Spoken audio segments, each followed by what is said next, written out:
In this world where everything is posted, shared, liked, and followed, sometimes the most powerful things are the ones we keep sacred.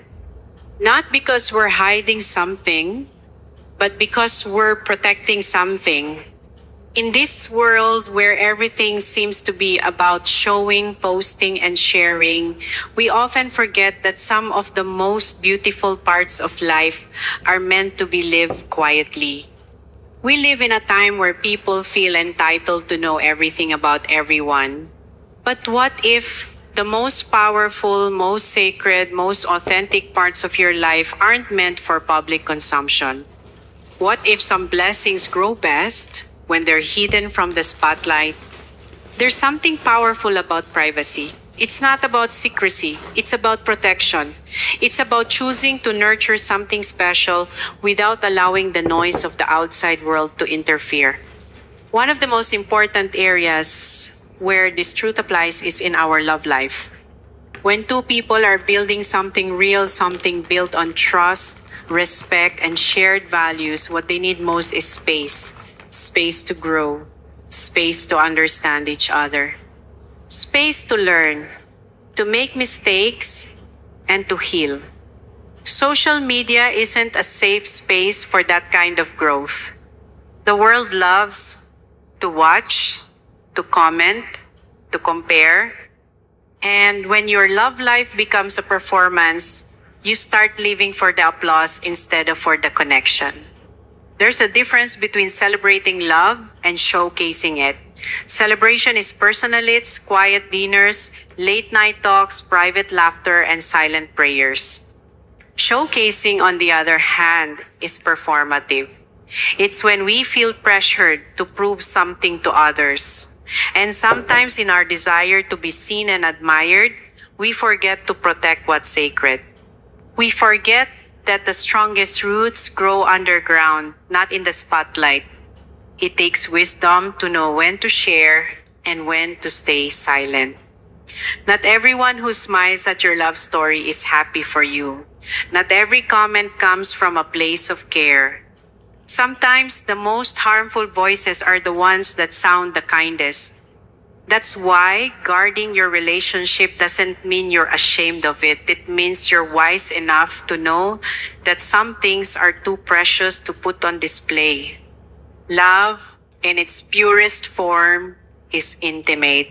It's not for entertainment. It's not for applause. It's a journey between two souls who are learning each other, who are supporting each other, who are praying their way through the highs and lows. When that bond is still forming, it's fragile. It's like a young plant, it needs light, but not too much. It needs water, but not too often. It needs care, not an audience. There is freedom in privacy. There is peace in knowing that your heart is not a public property. When you choose to keep your love life private, you are setting boundaries. You are saying, this is mine. This is sacred. This is not for validation. This is for love. That doesn't mean you're hiding it, means you're honoring the process. People may not understand. They may ask questions. They may even judge. But remember, they don't need to understand your silence. What matters is that you are building something real, something lasting. And the world doesn't need to see every moment of it. Love deserves the chance to grow away from noise, to breathe, to strengthen, to become something unshakable, not because others saw it, but because you gave it the space it needed to truly thrive. Your income, that's your blessing. And you don't need to announce your every harvest, because sometimes when you show too much of your fruit, people forget about the seeds you planted, the storms you survived, the nights you prayed. You don't have to prove your success, just live it. Quietly, humbly, gratefully. There's something deeply misunderstood about the concept of success. We live in a time where achievements are broadcasted, paychecks become captions, and lifestyles are carefully curated to impress. It's as if success is no longer something we build quietly, it's something we now feel pressured to prove. But real success doesn't need an audience, it needs purpose. And that's why your income, your financial journey is something that's best kept in private. You see, money has a way of changing the way people look at you. Some will celebrate you, others will envy you. Some will come closer not because they love you, but because they see what you have. And sometimes, without even realizing it, you begin to attract attention that isn't pure and expectations that aren't fair. That's the danger of making your earnings a public topic. It invites noise into a space that should be protected by gratitude and humility. Your income is a reflection of your personal growth, your hard work, your prayers, your sacrifices, the late nights, the quiet tears, the quiet triumphs no one else witnessed. The numbers in your bank account don't tell the story of the mountains you climbed to get there. And yet, when we share those numbers too freely, we reduce the journey to a figure. And we open the door to pride, comparison, and sometimes even pressure to keep performing. What people don't often realize is that financial growth is deeply personal. It's not just about how much you make, it's about what you've overcome to get there. It's about the discipline to save when everyone else is spending. It's about the patience to wait when the world tells you to chase. It's about choosing long-term stability over temporary applause. That kind of wisdom doesn't need to be explained or defended. It just needs to be lived quietly. When you keep your income private, you allow yourself to grow without noise. You make room for focus. You silence the voices that might try to tell you you're not doing enough or that you should be doing more. Because the truth is, no one else is walking in your shoes. No one else knows your responsibilities, your commitments, your goals, or the silent burdens you carry. So why give them a say in what only God truly understands? There's also something incredibly freeing about not needing to impress. You're not defined by the car you drive, the bag you carry, or the salary you earn. You are defined by your character, your integrity, your generosity, and your heart. And when your sense of self-worth is no longer tied to your income, that's when you become truly powerful. That's when your blessings are no longer about ego, but about purpose. It's okay to dream bigger. It's okay to build more, but do it in silence. Let the results speak for themselves. Because the quieter your journey, the stronger your foundation becomes. You're not building a brand, you're building a life. And that kind of life doesn't need to be posted to be meaningful. It needs to be lived with faith, intention, and quiet confidence. So whether you're in a season of overflow or just starting to grow, protect your income story, not because you're afraid to share, but because you understand that some victories are meant to be held close, nurtured, and honored, not displayed. And your next move, oh, that's sacred. That's where your destiny lies. Don't let the world rush your process. Don't feel pressured to reveal what God is still working on. Because sometimes, the most powerful moves are the ones made in silence when no one sees you coming, but everyone sees the result. One of the most valuable lessons I've learned in life is that timing is everything.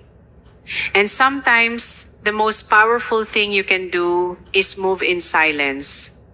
In a world where announcements have become the norm, where everyone feels the need to tell the world what they're about to do, what they're planning, and what they're chasing, there is something incredibly powerful about holding your next move close to your chest.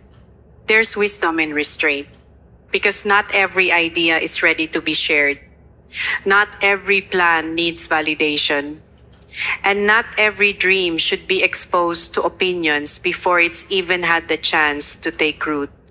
Sometimes the reason a vision doesn't grow is because it was spoken too soon. It was opened up to a world that didn't understand it, or worse, tried to discourage it before it had the strength to stand.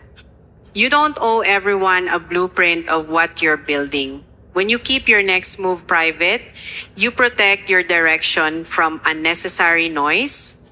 You protect your focus from distraction.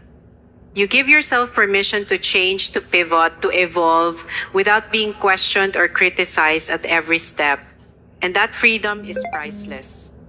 We all have dreams, goals, plans that live deep inside us. They're sacred. They come from quiet moments of clarity, from prayer, from deep desires that only you and God fully understand.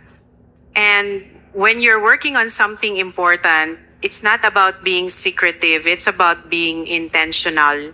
You're not hiding because you're unsure. You're protecting because you're wise. The world will often push you to prove something, to show that you're doing something big.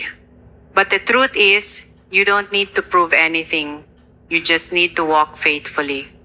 The most meaningful growth happens when no one's watching.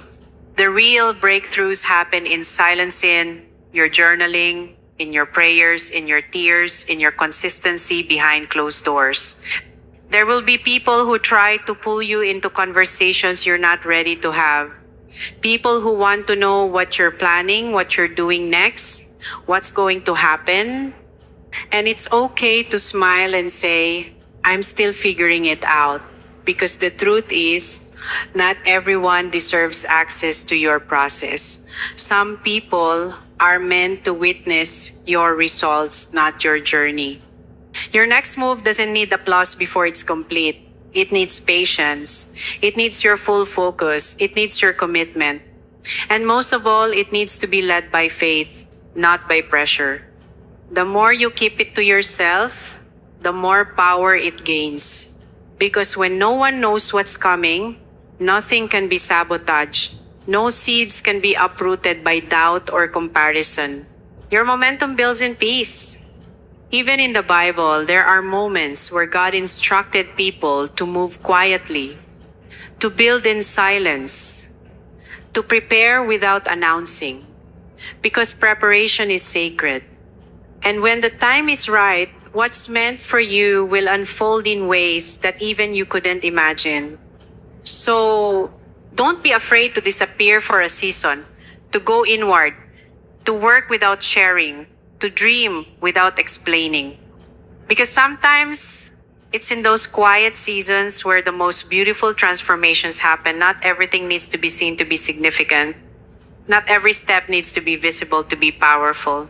You are allowed to be private with your progress. You are allowed to hold your vision close until it's strong enough to fly. And when the time comes, you won't need to announce it. The results will speak loud enough on their own. We often live with the beliefs that the louder we are, the more progress we've made. That the more we share, the more we'll be admired. But the truth is, some of the most important things in life grow best in silence. Privacy isn't about hiding. It's about honoring the process, the quiet, sacred, and deeply personal process that happens when you're becoming the person God designed you to be. There is strength in choosing what to share and what to keep for yourself. We don't need to perform our lives for the world to see. We don't need to constantly explain our choices, our direction, or our growth. There is deep power in restraint, in guarding the sacred spaces of your heart, your blessings, and your journey. That's where clarity lives. That's where peace grows. When you decide to keep your love life private, you are saying, this is a part of me that I want to protect, not parade. When you keep your income to yourself, you're choosing to live in humility and focus, not competition. And when you keep your next move under wraps, you're giving God room to move without interference, without opinions, without noise. We don't realize it, but the constant need to share can often rob us of the joy of the moment. The pressure to explain, to impress, to post it can steal the intimacy of love, the purity of our dreams, and the honesty of our progress.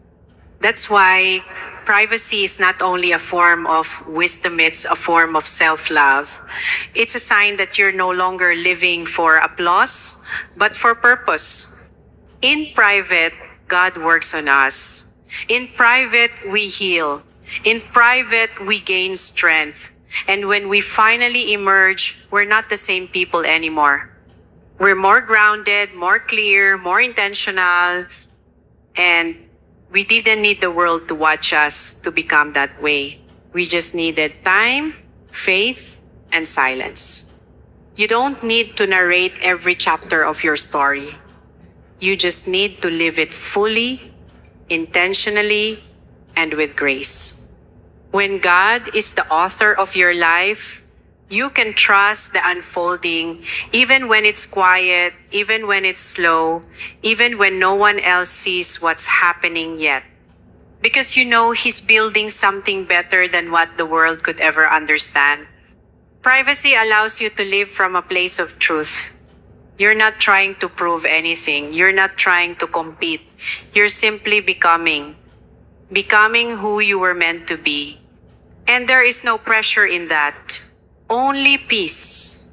So guard your heart, guard your blessings, guard your next move, not out of fear, but out of reverence, because some things are too precious to be handled casually. Some things deserve to grow in the quiet, watered by faith, nurtured by patience, and protected by wisdom. Let the world see the fruit in time, but in the meantime, protect the root.